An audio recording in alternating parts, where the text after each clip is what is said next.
Listen closely. You might not hear it, but there's a whisper in the air. It's the silent plea of the quiet ones, the introverts, the shy, the reserved. They're not shouting for attention, but their hearts are screaming to be understood. See, that colleague who rarely speaks up in meetings, they have brilliant ideas brewing.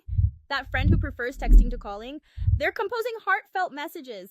The stranger sitting alone in a cafe, they're observing, creating entire worlds in their mind.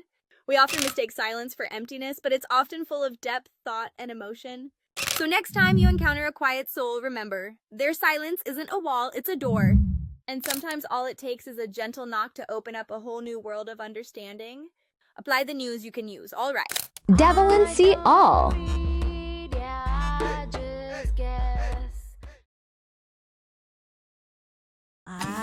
The Raccoon. Not just any masked mischief maker. No, this one wears his heart on his whiskers and a quill behind his ear.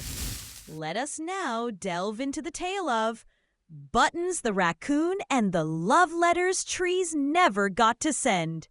A whimsical woodland tale of unspoken feelings, crumpled leaves, and the deep magic of being witnessed.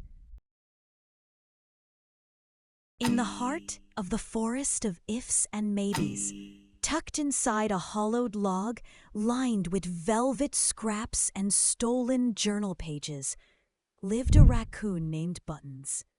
Notorious among chipmunks as a dramatic rodent and revered by elder oaks as that sweet little grief goblin, Buttons had a peculiar calling. He wrote love letters for trees. Yes, trees, because trees, you see, are ancient and wise, but tragically nonverbal. Their heartbreaks, their adoration, their existential leafy longing, all bottled up in bark and sap, until Buttons came along with ink made from crushed violets and moon tears and offered them a voice. He'd sit at the base of a willow and murmur, "Go on then, love. Who's broken your chlorophyll this time?"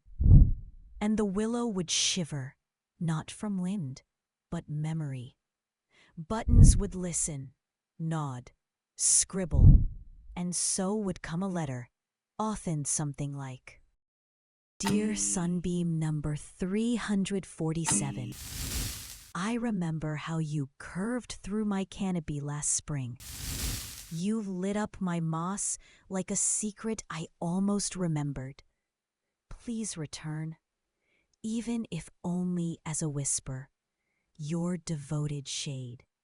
Or, to the raven who nested here once, "You stayed just long enough for me to believe in loyalty, then vanished with the wind.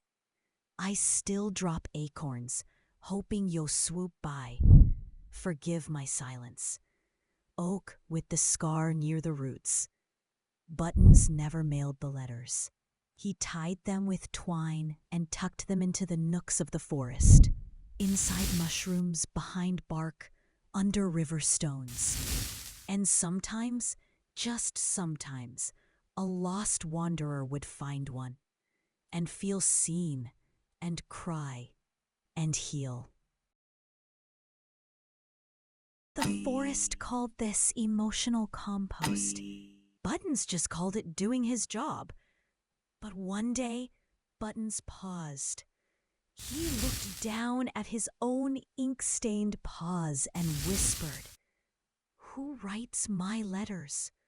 And the trees rustled, the breeze sighed, and a single birch dropped a folded piece of bark at his feet. It read, "Dear Buttons, we see you.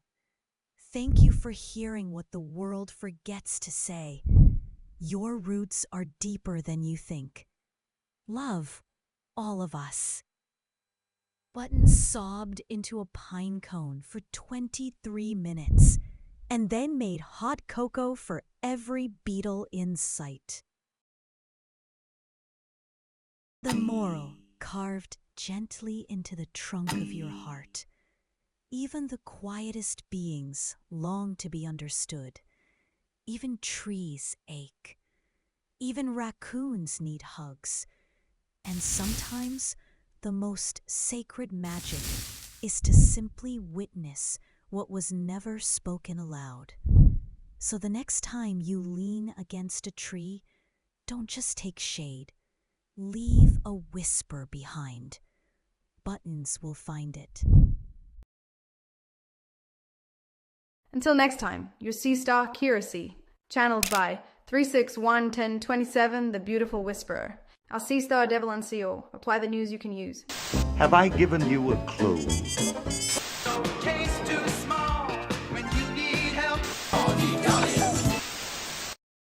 Devil and See All.